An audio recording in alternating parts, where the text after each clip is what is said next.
Hola, soy Cristian López y desde ahora los estaré acompañando en Más allá del escenario, un podcast de Tarareando en donde entrevistaremos a personas que viven de la música, no solamente artistas, sino también abogados, managers, vestuaristas, luminitos y otros oficios o profesiones que forman parte de la industria musical.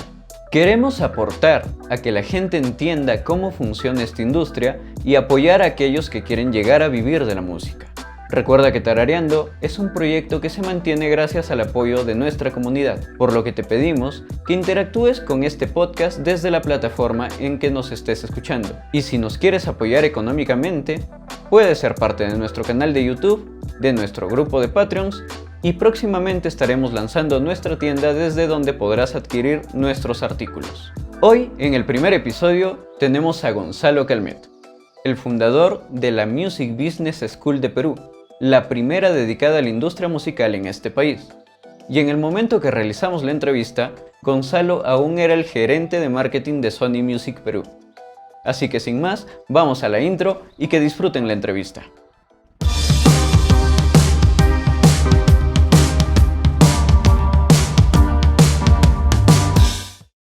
Bien chicos, ya me encuentro aquí con Gonzalo Calmet. Él lleva más de 10 años trabajando en la industria musical. Él actualmente se desempeña como jefe de marketing, gerente de marketing, en el sello discográfico Sony Music Perú, donde es responsable de las estrategias de internacionalización y desarrollo para artistas y bandas internacionales como Shakira, Rosalía, BTS, AC/DC, Soda Stereo, Maluma, Camilo, Harry Styles, Rauw Alejandro, Natalia Lafourcade, Jorge Drexler, entre otros, y de la misma forma ha trabajado también con locales, ha trabajado con Corazón Serrano, Hermanos J. Penn, Davis Orozco, We The Lion, Lívido, Jace, Adrián Bello, entre otros. También se ha desarrollado como músico y compositor, habiendo colaborado con artistas como Café Tacuba, Los Rabanes, La Mosca, Susana Vaca, Cementerio Club, Legarda, Marco Romero, Yerao, We The Lion, Olaya Sound System, entre otros. Además, es fundador de la Music Business School Perú, la primera escuela peruana enfocada en la industria musical. Además, es actual miembro votante de la Academia Latina de Artes y Ciencias de la grabación para los premios Latin Grammy. Bienvenido, Gonzalo. ¿Cómo estás? Buenos días, Cristian. Todo bien, muy agradecido por la invitación y el espacio. No, gracias a ti por estar aquí. Yo conocí a Gonzalo en un taller de Music Business del que estoy totalmente agradecido. Ese taller me enseñó mucho, mucho, mucho acerca de, a pesar de que fue cortito, fueron, creo que, en total, ¿cuánto habrán sido? ¿4 horas? 8 horas en realidad, creo. Ocho Ah, horas. claro, Entonces, 8 dos partes. con Camilo, Exacto, exacto, porque fue claro. con Camilo Vega, al que también tuvimos por aquí, por Tarareando, en los talleres que estuvimos dando el año pasado. Y bueno, Gonzalo, cuéntanos un poco, ¿cómo llegaste a ser gerente de marketing de Sony Music Perú? Yo creo que, pues, a consecuencia de mucho esfuerzo, ¿no? A consecuencia de mucho esfuerzo. Llegué igual como cualquier mortal, es decir, me pasaron la voz como un posible prospecto, digamos, para este cargo, y pues seguí todas las facetas naturales de implementación y de poder acercarse a cualquier empresa, ¿cierto? A través de una empresa Headhunter, entrevistas acá, entrevistas en Colombia. Me acuerdo que fueron unos meses agónicos para mí, porque yo la verdad es que me moría por trabajar ya directamente en Sony como tal. Y Claro. pues desde la primera entrevista hasta que me llegaron a confirmar pasaron más de 2 meses y fue bastante agónico, pero se logró. Afortunadamente me dieron la oportunidad y yo ingresé a Sony primero como gerente de productos internacionales, enfocado en productos anglo en principio, y luego ya pasé a la gerencia de marketing como tal, ¿no? Claro. ¿Tú, como músico, alguna vez te imaginaste vivir de la música, pero de este otro lado, del business, por así decirlo? Yo creo que al comienzo no, al comienzo sí el sueño era pues estar sobre el escenario 24/7, por así decirlo, y Claro. vivir enteramente de mi proyecto artístico como tal, pero eso fue cambiando con el tiempo, porque mientras yo estudiaba, mientras yo me desarrollaba como artista, haciendo algunas cosas a nivel musical, yo comencé a estudiar publicidad también, como para poder nutrirme también de otras áreas y entendí a través de la publicidad demasiadas cosas aplicadas al marketing, porque aplicadas a la industria musical, perdón, porque mientras yo mismo desarrollaba mi proyecto artístico y comencé a estudiar publicidad, me di cuenta de muchos errores que yo había estado cometiendo en la comunicación de mi proyecto, en cómo yo mismo estaba gestionando mi paso a paso para difundir mi música, para difundir mi arte, y me di cuenta de esa necesidad tan trascendental de aprender de la industria musical y cómo desarrollar un proyecto, cómo sacarlo a la venta, cómo difundirlo, ¿no? Y me di cuenta que esa era, digamos, la debilidad más grande que había a nivel local, que había mucha gente con mucho talento, con mucho arte, pero que no sabían cómo salir a venderlo, digamos, ¿no? Y hacerlo un negocio, porque al fin y al cabo, cuando hablamos de negocio, a veces cuando mezclamos la palabra negocio y arte o música, ahí el Sí, hay, artista siente una fricción, ¿no? Dice, no, lo mío no es un negocio, pero al fin y al cabo sí lo es si es que quieres vivir de eso, ¿no? Si es que quieres generar un lucro, ¿no? Y no por eso necesitas, pues, destruir tu proyecto digamos, maltratarlo en lo absoluto, ¿no? La idea de entender cómo hacer negocio con tu arte es entender cómo potenciarlo, cómo llevarlo al público objetivo, ¿no? claro, sí, siempre hay esa reticencia por parte de los artistas, ¿no? De tratar de, o sea, no separar, sino unir esos dos campos, ¿no? La música, que es el feeling que tienen ellos, con el negocio, pues, ¿no? Que es prácticamente lo que hace tu proyecto rentable. Así es. Es casi improbable que si tú no aplicas algunas estrategias de negocio o si es que no aplicas el music business, a lo largo el proyecto llegue a despegar o crezca. Incluso algunos se mueren porque por lo que deciden no aplicarlo, pues, ¿no? Sí, Sin la parte pues del negocio es un poco difícil incluso despegarlo, como digo. así ¿Cuál es. crees que es el primer paso o la primera acción que debería hacer un músico que quiera dedicarse de lleno a la música, bien sea como artista o bien como parte de todo el universo que hay detrás del negocio de la música? Yo creo que el primer paso en principio es hacer una evaluación, un análisis profundo hacia adentro y hacia afuera. Cuando digo hacia adentro, me refiero de que el músico pueda analizar qué es lo que quiere, qué es lo que está buscando directamente con su proyecto, cuáles son sus objetivos personales, sus objetivos artísticos, a dónde quiere llegar, etcétera, etcétera, etcétera. Y cuando digo hacia afuera, me refiero a analizar en dónde está parado, porque yo Claro, puedo querer vender trineos para la nieve y me doy cuenta que estoy parado en Lima, Perú, donde no hay nieve. claro, Entonces claro. tengo que poder entender a dónde estoy parado y si es que lo que yo quiero hacer tiene una posibilidad de demanda, en todo caso, en el lugar donde me encuentro, o donde hay demanda de lo que yo tengo para poder comenzar a saber hacia dónde moverme, ¿no? Entonces creo que en principio esos son los primeros dos análisis que se tienen que hacer. Ya más adelante estamos hablando directamente de poder tratar de integrar un equipo lo más preparado posible en cuanto a estrategia, en cuanto a desarrollo, en cuanto a marketing, en cuanto a distribución digital, etcétera, etcétera, ¿no? La mayor cantidad de áreas posibles que puedan ayudarte a encaminar tu trabajo, ¿no? Porque se entiende también que el artista no tiene por qué, digamos, ser un experto en negocio directamente, ¿no? Si logra entender cómo funciona el asunto, es mucho mejor, sin duda. Hace que el artista verdaderamente amplíe mucho su espectro. Sin embargo, es muy válido que el artista se dedique también netamente a su parte artística y más bien junto a un equipo de trabajo puedan ayudarlo a encaminarlo, a darle pues toda la orientación que sea necesaria, incluso para la elaboración de su arte, ¿no? Claro, esto del equipo de trabajo es muy, muy importante, ¿no, Gonzalo? Porque, o sea, solo es difícil que la hagas. Siempre así no les estés pagando, tienes que tener, no sé, amigos, tus papás que te estén apoyando en las distintas áreas que tienes que abordar como artista para lograr que tu proyecto despegue, ¿no? Sí, de hecho, y cuando hablo de equipo de trabajo, se entiende, por ejemplo, que en primera instancia, pues un artista emergente o un proyecto emergente tal vez no cuenta con recursos amplios, digamos, como para decir, listo, voy a salir con mi proyecto y voy a contratar a 5, 6, 7 personas, pues para cada rol, para cada cosa. Sin embargo, Claro. siempre hay otro tipo de chances, otro tipo de alternativas también, ¿no? Uno puede comenzar a desarrollar su proyecto, intentar aprender, por ejemplo, a nivel digital. Hay talleres, hay cursos, hay videos en línea gratuitos también con mucha información y el artista mismo se puede nutrir y eso sí es importante en una etapa, ¿no?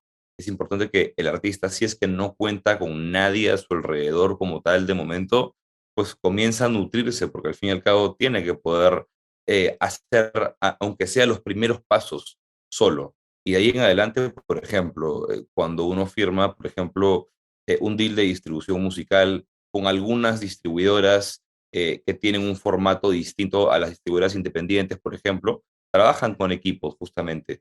Entonces los mismos artistas se pueden reunir con las distribuidoras y las distribuidoras con su equipo de trabajo que tienen gente especializada en marketing, a veces en negocios, a veces directamente pues en el tema digital. Pueden ayudar al artista a encaminarlo, ¿no? A orientarlo, a resolver sus dudas. Y ya de por sí ahí tienes una muy buena posibilidad de desarrollo, digamos, con un equipo de trabajo que está ahí, no contratado, no pagado a sueldo, ni por consultoría, sino más bien gracias a un deal de distribución digital que es conseguible en realidad a nivel local, a nivel internacional. Es algo no tan complejo de acceder a, ¿no? Sobre todo cuando uno ya ha desarrollado al menos la primera base de su proyecto. Claro. Y hablando justamente de eso, Gonzalo, ¿cómo tú que estás desde el lado de un sello discográfico, cómo ha cambiado el negocio de la música con respecto a lo que era antes y lo que es ahora? Porque muchos chicos siguen pensando de que ellos solamente por tener talento ya llegará el momento en que una disquera los descubra, los financie y los van a hacer famosos, ¿no? Y eso ya no está pasando. No en lo absoluto, ¿no? Hoy por hoy, un sello discográfico, una distribuidora digital, está buscando gente que tenga ya un cierto recorrido. En principio, no estamos hablando directamente de alguien pues, que ya tenga los millones de views y los millones de ingresos, y etcétera, pero sí alguien que tenga al menos algunos peldaños avanzados en su huella digital, en la interacción con su público. Eh, Creo que a nadie le gusta trabajar con alguien que no le interese el desarrollo de su proyecto, ¿no? Hace poco se acercaba un artista a hacerme algunas consultas para ver algunas oportunidades, por ejemplo, y yo le preguntaba, ¿y estás invirtiendo en tu proyecto? Y me decía, no, pero las canciones están buenas. Decía, pues mira, ahí yo te recomiendo, le decía que tomes una pausa, sigas trabajando en todo caso en lo que tienes, ahorra un poco y cuando tengas, aunque sea un poquito de dinero para invertir en tu proyecto, ahí recién lanza tu canción para que le puedas hacer un poco de promoción, para que puedas hacer un poco de cosas para difundir el arte, porque uno de los, vamos a decirlo, errores más común, porque sí me atrevería a decir que es un error, es que el artista suele invertir, si no es el 100% a veces, que ya es una locura, el 80 o el 90% de su dinero en la grabación, producción de la canción y en el video. Entonces, una vez que hacen una gran grabación y hacen un gran video, cuando tienen que estrenar la canción, no tienen un centavo para poder difundirlo, ¿no? Claro. Y ahí yo siempre pongo el ejemplo, es como si yo trajera a AC/DC y los metiera a mi garaje y le avisara a 4 amigos, digamos, oye, por si acaso está viniendo AC/DC, lo tengo acá en mi garaje, ¿no?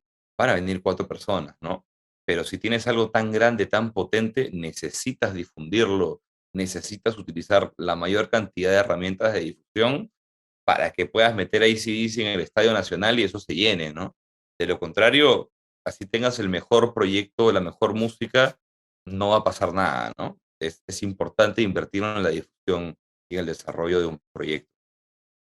Claro, la distribución creo que es incluso podría ser un poco casi más importante que el gasto que tú hagas en producción, pues, ¿no? Porque como dices, si en distribución, o sea, es como si hubieras hecho tu disco y lo escondiste ahí que nadie lo vea. O sea, Sí, pagaste al mejor productor, al mejor ingeniero de sonido, los mejores músicos de sesión, y de ahí lo escondiste tu disco y ya, porque solamente lo botaste así nada más, sin una estrategia, sin una pauta publicitaria, qué sé yo. Eh, exacto. y en este sentido, ¿cuáles son, Gonzalo, los primeros? las primeras cosas que debería aprender un músico o un artista que desearía desarrollarse y que debería aprender. Hablamos de distribución digital, hablamos de marketing digital, ¿qué cosas debería aprender, por lo menos en esencia, ¿no? Yo creo que lo principal es en principio, un overview general de cómo funciona la industria, ¿no? Es decir, quiénes son los actores, cuál es la ruta, digamos, qué cosa está en el juego. Porque literalmente es como si tú quisieras ganar una partida de ajedrez sabiendo solo cómo se usa el peón, ¿no? Y hay muchas otras figuras, hay muchos otros movimientos. Yo no soy ningún experto en ajedrez, ojo, pero lo pongo como un ejemplo, entendiendo que cada pieza tiene una funcionalidad distinta y no vas a ganar una partida avanzando con el peón hacia adelante. Necesitas entender cómo funciona el espectro general, tal vez no a un detalle máximo, pero en principio cómo funciona el espectro general. Y luego yo creo que otras piezas angulares son varias en realidad, ¿no? Uno de ellos es el tema del marketing, definitivamente, cómo desarrollar una estrategia de marketing, cómo funciona el marketing aplicado a la música, cómo funciona la distribución digital. Esto es trascendental en realidad por la relevancia que tienen al día de hoy plataformas como Spotify, como YouTube, como Apple Music, Amazon, etcétera. Entenderla, ¿no? Incluso qué está sucediendo en TikTok a nivel musical y cómo aplicarlo directamente. Otro punto muy importante son los aspectos legales, sin duda alguna, para saber qué hacer con tu música a nivel legal, cómo inscribirla, cómo registrarla y que uno pueda tener la tranquilidad y la seguridad pues del copyright de su propia música y también de la recaudación de sus fondos. Es increíble, Cristian, la cantidad de dinero que está en el aire recopilado por las sociedades de gestión colectiva, ¿no? Con esto me refiero a Updike, a Unimpro, a Soniem. Tú sabes que estas sociedades recolectan igual el dinero, digamos, pero uno cuando no lo reclama se queda ahí en el aire, ¿no? Y Claro. solamente tienes un periodo de 3 años para poderlo recuperar. Ellos todos los trimestres, digamos, o todos los meses, envían un reporte de las ONIs, que son las obras no identificadas. Y yo lo veo en realidad cada vez que lo envían, para ver si es que por ahí, no sé, alguna obra mía se coló, no lo sé, y es impresionante la cantidad de páginas, es un Excel así interminable. Y uno ve una cantidad de títulos y dices, wow, qué locura que haya tantas obras que hayan generado recolección de dinero, regalías, y que estén ahí en el aire, ¿no? Estoy hablando de 6.000, 8.000, 9.000, 12.000 obras que están As- ahí flotando, ¿no? Y la gente no sabe tal vez lo que puede hacer, lo que puede generar al nivel lucrativo de eso, ¿no? Es increíble. Un artista o un músico incluso de sesión a veces no sabe que grabó para un artista, para su disco, la canción se hizo muy popular y pues nunca se inscribió Sony M, que es para los ejecutantes directamente, entonces perdió dinero porque ha podido estar generando regalías de manera constante e ingresos solamente por haber tocado la guitarra o incluso el triángulo en un segmento de la canción, de una canción muy popular, ¿no? Y cobró ahí su dinero por esa sesión, se fue a su casa y nunca había un sol más. Y pudo pues en realidad haber generado una cantidad de dinero sostenida en el tiempo, además. Mucha gente vive de sus regalías, ¿no? Artistas, sea porque se retiraron o etcétera, que viven de sus regalías al día de hoy, ¿no? Y puede que no muevan un dedo y ya están pues en una etapa de su vida en la que sus canciones pues se encuentran en una rotación natural en el paso de los años, trascendieron su coyuntura de momento y pues quedaron para la historia y generan regalías constantes, ¿no? Claro, hay todo un desconocimiento, pues, con el tema de las regalías, porque la gente piensa que solamente el compositor es el que puede cobrar regalías y solamente por haber hecho o sea, por haber colaborado con la composición, ¿no? Y hay un montón de tipos de regalías que se pueden cobrar. Así No es, así solamente es. eso, es por eso que el desconocimiento de los músicos de sesión, incluso que no están inscritos, ¿no? Incluso, creo que tú comentaste, o Camilo, no recuerdo, en el taller, de que cuando Michael Jackson compró las regalías o los derechos De los Beatles. de los Beatles, los tiempos que no tenía dinero, simplemente lo único que tenía que esperar era que venga el pago y ya seguía viviendo, ¿no? Sí, claro, pues son ingresos muy fuertes, ¿no? En definitiva, son ingresos muy, muy fuertes y a nivel local también hay muchos compositores que viven de eso, ¿no? Tranquilos con sus regalías. Imagínate, cada vez que hay partido de fútbol, digamos, lo que puede generar Contigo Perú, ¿no? Una Claro. canción tan popular que trasciende incluso, ¿no? Y que tiene tantos momentos de celebración a lo largo del año, ¿no? Es una canción muy escuchada, muy popular y pues en definitiva genera unas regalías importantes, ¿no? Claro, de hecho creo que esa canción es la más popular ahorita en el Perú, ¿no? La más escuchada, la más reproducida. Algo así estaba viendo Eso. para un informe que estábamos haciendo para Terareando, Ujú. que me mostraron los chicos y sí, o sea, es increíble cómo una sola canción puede mover Mm. tanta gente y tanto dinero sobre todo. Y Sí, pasando, ya dejando a un lado un poco el tema de los artistas, Gonzalo. sí. Porque muchos chicos piensan que para vivir de la música solamente pueden ser artistas, ¿no? Estar en el escenario y ser el punto de atención, por así decirlo.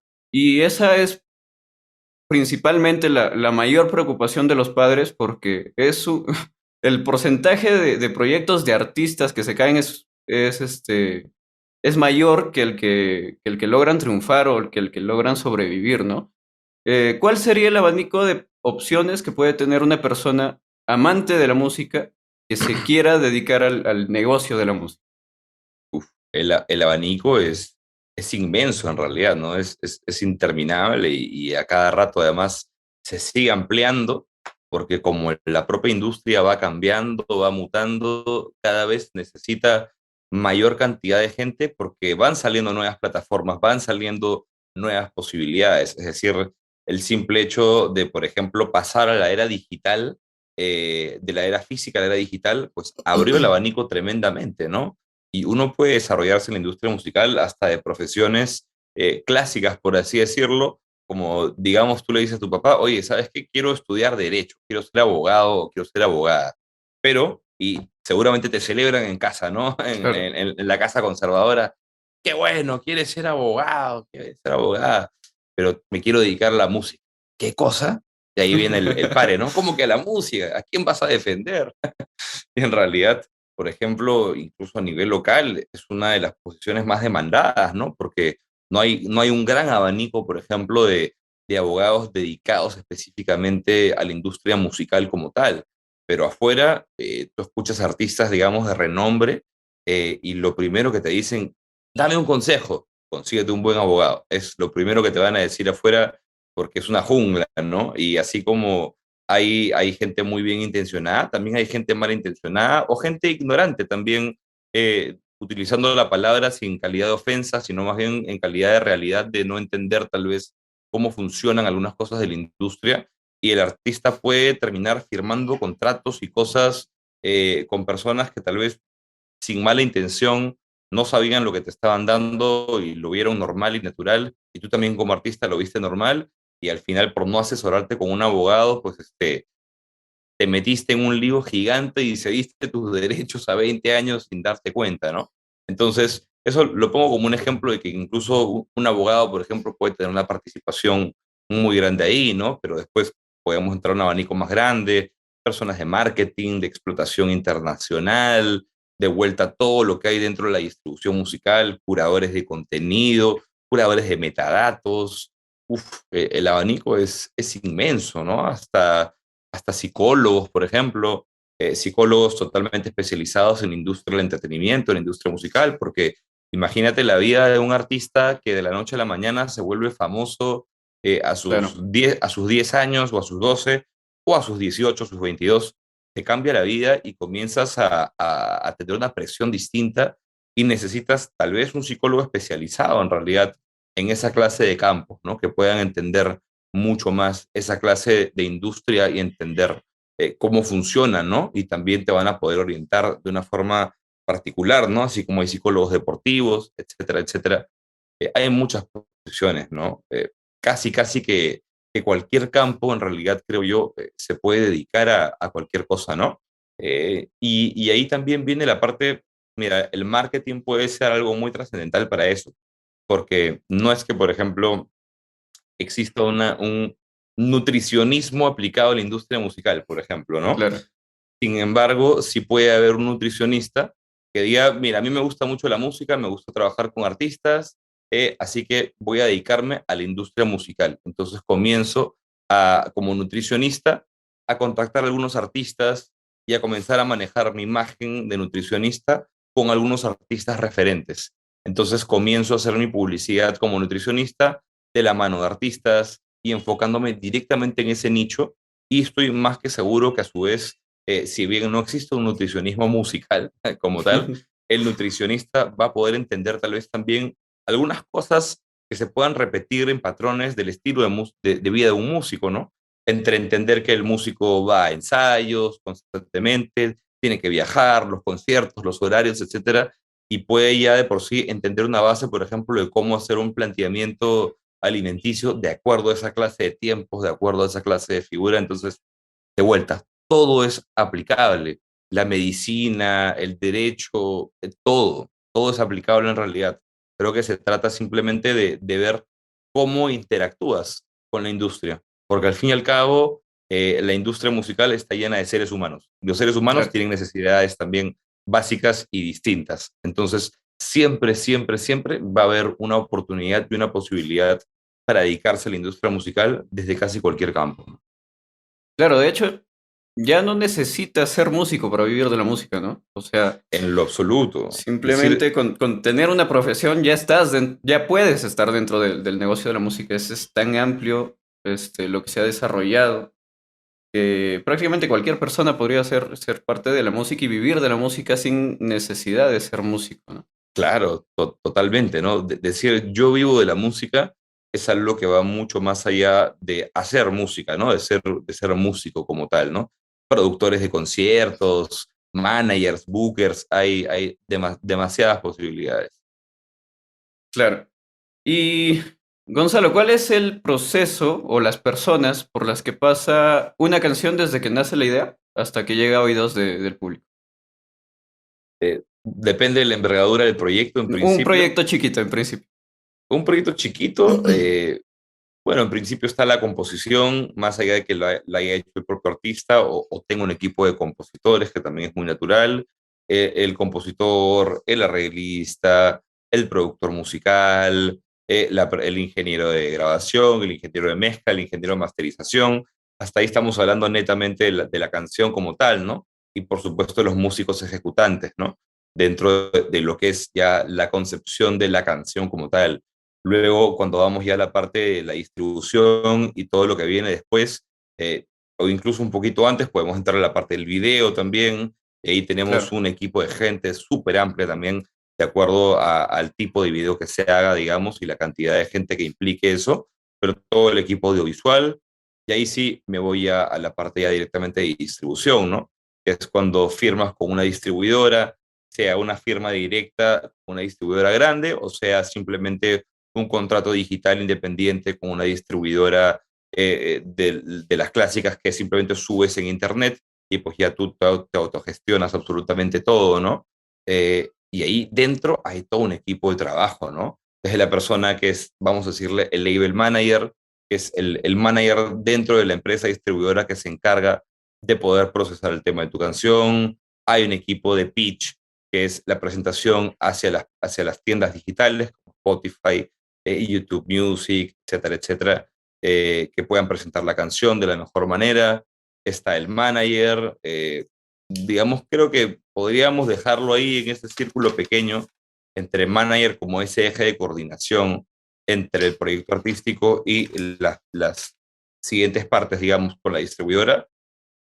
Mm, Digamos que podríamos dejarlo ahí y si queremos podemos seguir ampliándolo, ¿no? Es decir, ya una vez que la canción está en tiendas digitales, a la hora de querer buscar ya difundirla más allá de las plataformas digitales, pues está el booker de vuelta, ¿no? Que te busca los conciertos, los productores de conciertos que los organizan al fin y al cabo y todo lo que está implicado, ¿no? Entonces, en un proceso en realidad de difusión de una canción pueden haber más de 50 o 100 personas sin que uno se dé cuenta, ¿no?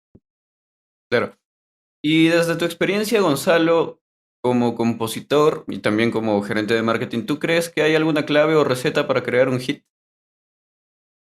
Yo creo que no hay una clave o receta para crear un hit así como tal, pero sí creo que hay varias cosas que uno puede entender, ¿no? Sobre Ok, los hits y tomarlas en cuenta, ¿no? Sí hay algunas cosas que uno puede analizar de las canciones, por algo incluso se enseña el curso de songwriting, ¿no? El claro. curso de composición de canciones, porque hay formas de entender cómo funciona la música y por supuesto, si tú quieres hacer una canción un hit, digamos, para un género en específico, pues puedes igual revisar los últimos hits que están sonando y comenzar a entender algunos patrones, algunas cosas que se repiten y tú comenzar a aplicar esas cosas que has entendido con tu esencia a tu manera. Pero la música tiene algo que va más allá de la fórmula y es que Claro. la inspiración es la inspiración y la conexión es algo que no, por lo que no se puede pagar.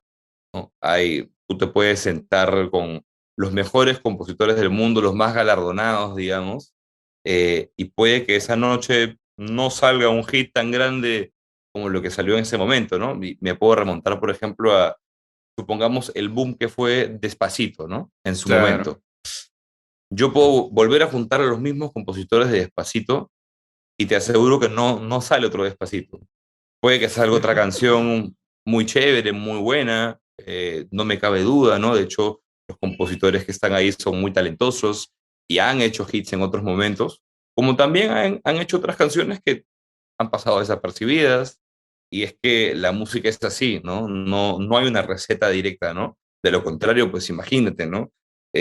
Habrían compositores que no paran de hacer hits una tras otra, ¿no? Y si bien nos puede dar la sensación de que sí los hay, de que hay compositores que dices, oye, pero este compositor hizo esto, esto, esto, esto, y puedes nombrar, imagínate que nombras 15 hits, ¿ya? Que ya de por sí sería bastante, ¿no? Un autor que tiene 15, 20 hits grandes a lo largo de su carrera. Esa persona que tiene esos 20 hits probablemente ha hecho más de 800 o 1000 canciones. Claro. Estamos hablando, imagínate, si hiciste 20 hits en tu carrera como compositor, de 1000 canciones que hiciste, en realidad significa que trabajaste un montón, ¿no? Claro, Y lo claro. que, y lo que tienes es producto de tu trabajo, pero no porque tienes una fórmula directa, ¿no? Sino porque, claro, eres muy talentoso o talentosa, pero pues no significa que ese talento o esa intuición del hit, pues sea una fórmula absoluta y funcional, irrevocable, ¿no? Por algo lo que te comento, ¿no? La cantidad de canciones que están ahí y que pues no trascendieron, ¿no? Claro. Y Gonzalo, ¿tú crees que sigue siendo importante pegar en radio, estar en TV o figurar en medios masivos para poder desarrollar una carrera en la música o vivir de la música? Creo que siempre es una pieza importante, ¿no? Porque la industria es amplia y cada parte juega un rol, ¿no? Entonces, en definitiva, es importante. Sin embargo, yo ampliaría la pregunta en todo caso y diría, ¿es necesario, Sí, claro. es condicional el éxito de un artista a sonar en radio y aparecer en la tele? No es condicional en lo absoluto. Es más, hoy por hoy muchas veces la fórmula se invierte. Uno sale en digital, Claro. hace un hit que recontrapega en TikTok, Sí. 15 segundos, 15 segundos de tu canción pegaron en TikTok, se viralizaron y automáticamente comienzas a entrar al rubro tradicional. Es decir, a raíz del boom de TikTok, comienzan a salir otra clase de cosas, conversaciones, porque claro, imagínate, esto es una entrada transversal, digamos, indirecta. Haces el hit de TikTok y un conductor de televisión hace el challenge de tu canción en un programa de tele y lo mismo sucede en el programa de radio. Comienzan a utilizar tu canción como cortina musical, comienzan a utilizar tu canción como parte del challenge, etcétera. Hoy por hoy, como uno puede ver en las radios, también los conductores comienzan a jugar un rol de influencers a través de sus cuentas de redes sociales.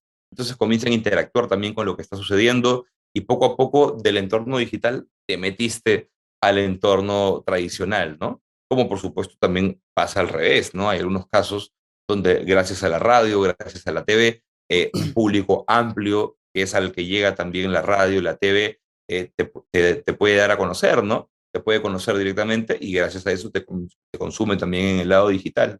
Entonces, en realidad, yo creo que no es condicional, pero en definitiva, aparecer en la televisión y sonar en radio te da una difusión importante a nivel nacional, ¿no? Claro, hablando de TikTok, los cambios que ha habido en cuanto a tendencias de consumo debido a este tipo de plataformas han ido condicionando también el hecho de cómo se hacen canciones, ¿no? Antes había una introducción larga, una estrofa y luego recién el coro, que era la parte fuerte, más o menos por el minuto uno. Ahora se empieza de frente con el coro o con el break o con la parte fuerte de la canción para justamente buscar eso, ¿no? Para buscar que se viralice o buscar captar rápidamente la atención y ya luego de 2 minutos acabas la canción y listo. Que es lo que mucho también se está criticando, ¿no? De la nueva industria musical. Porque estábamos acostumbrados a canciones más largas, a pesar de que el formato de radio no es largo tampoco, ¿no? Claro. Y Gonzalo, ya para ir terminando, ¿cuáles son los consejos que le darías a las personas que quieren vivir de la música? Eh, Así, directos, puntuales. a la vena. Sí, A ver, yo creo que el principal consejo es, en definitiva, o directamente formarte y entender cómo funciona la industria de la música, o tener un equipo de trabajo que sepa cómo funciona la industria de la música. Pero la piedra angular es esa.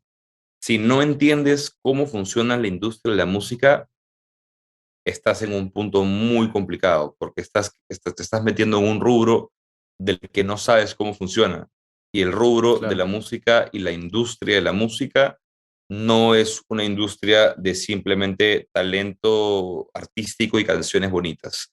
Es una Claro. industria que tiene muchos puntos dentro de su eje, tiene muchas cosas en su estructura y necesitas entender o tener un acompañamiento de alguien que entienda cómo funciona.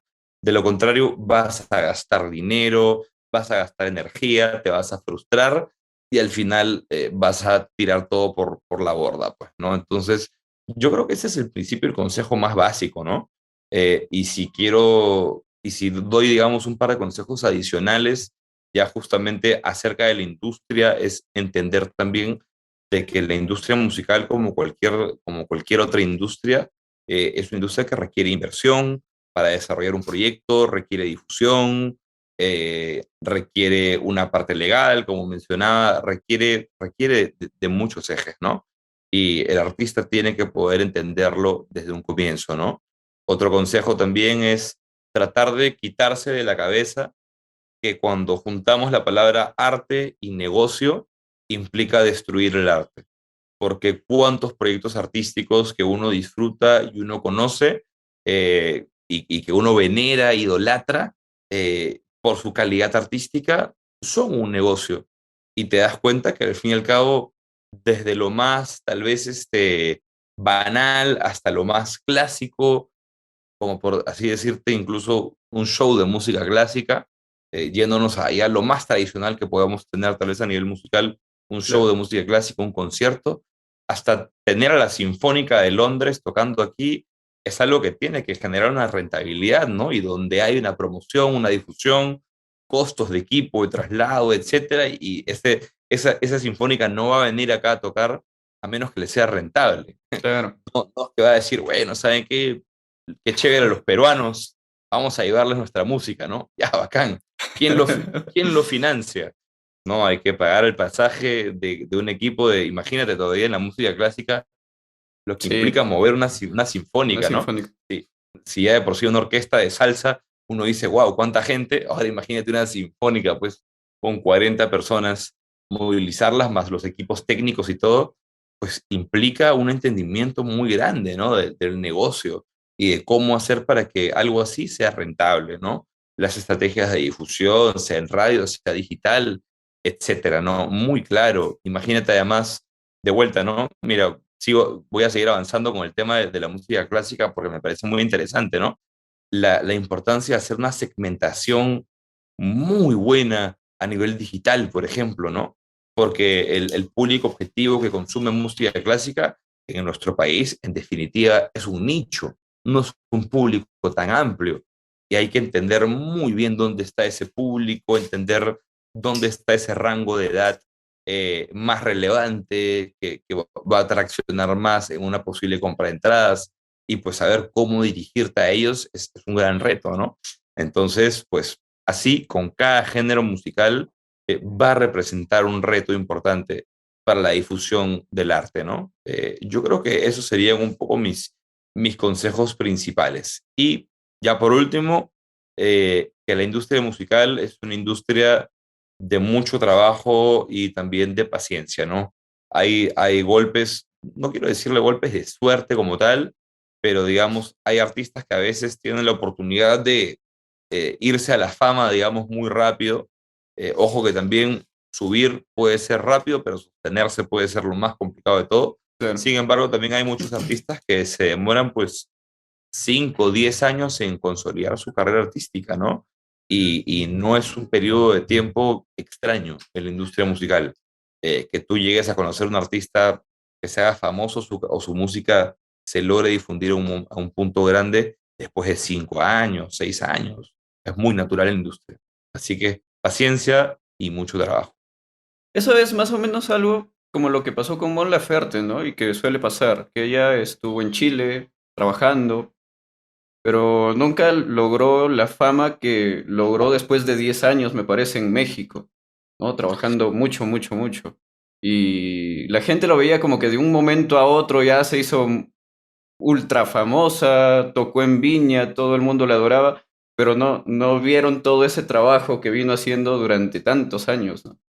No, claro, totalmente, totalmente. A veces uno un buen día se entera de un artista porque una canción le saltó en TikTok o Claro. porque lo vio en la tele y dices, oye, mira, al toque, ¿no? Y pues uno no ve lo que hay detrás, ¿no? Tanto trabajo detrás, tantas metidas de pata también, ¿no? De todos los errores que un artista comete al comienzo, que son muy naturales justamente porque no hay muchas oportunidades de aprender de la industria, ¿no? Por eso me animé directamente a crear la escuela de Music Business, justamente para poder poner ahí mi granito de arena, digamos, en la escena local e internacional, de poder instruir a las personas en la industria musical, ¿no? Y que menos artistas pierdan plata y más bien optimicen su dinero, optimicen sus pasos, su tiempo, y así vamos a tener una industria más formalizada, más desarrollada. Esa es la intención. Y ahora sí, para cerrar la última pregunta, ¿crees que sigue siendo ya no importante, como te dije hace rato, sino, como tú dijiste, condicional al éxito el hecho de estudiar en un centro formal música? Yo creo que estudiar en un centro formal no es condicional del éxito de nada, ni de la música, ni de ninguna carrera. Tal vez en algunas carreras más puntuales como la medicina, Claro. yo no sé si pondría una operación en alguien que me dice, yo aprendí por YouTube, pero en muchos otros campos en realidad, pues el aprendizaje autodidacta es algo muy natural, ¿no? Y algo muy viable y que puede ser una posibilidad para el éxito, ¿no? No lo veo condicional en lo absoluto, pero sí es condicional el aprender. Ya cómo es tu forma de aprender, te lo dejo a ti, ¿no? Si quieres Claro. hacerlo a través de una institución o quieres hacerlo a través de internet o de libros, etcétera, o de la propia experiencia en la cancha, hay muchas formas de aprender, pero tener un cartón en esta vida no te asegura nada. Perfecto, Gonzalo. Muchas gracias por la entrevista, oye. Nada, siempre es genial hablar contigo, siempre es genial escuchar de ti. Nosotros siempre estamos pendientes de tus redes, de las cosas que haces, con Wendy, por ejemplo, con Marco, y todos los proyectos en los que estás metido. Haces mucha composición, yo he estado viendo. Sí. Y, oye, buscando justo información, no sabía que tenías una página en Wikipedia. Ah, sí, ahí está ahí está. Es chévere, porque igual, o sea, el Wikipedia es libre, puedes crear Sí, claro. un propio apartado. pero siempre correcto. es genial buscar a alguien y ver que aparece, ¿no? En Wikipedia. Y es parte de todo esto que hemos venido hablando, de crear por uno mismo o si es que lo han hecho otras personas, el camino por el cual te pueden encontrar, ¿no? Que es mucho dentro del negocio de la música. Nada, gracias, Gonzalo. Un placer. Y gente, ya, él fue Gonzalo Calmet, No, gerente no de no marketing. me mates, no me mates. Él fue No, Gonzalo. en la entrevista, en la entrevista, en la Ok, entrevista. ok, porque sigo siendo Él todavía. es Gonzalo Calvet. Ya estaremos viniendo con más personalidades o personas que se dedican en alguna parte del negocio de la música. Muchas gracias. Hasta luego. Gracias, Cristian. Gracias, chao, chao.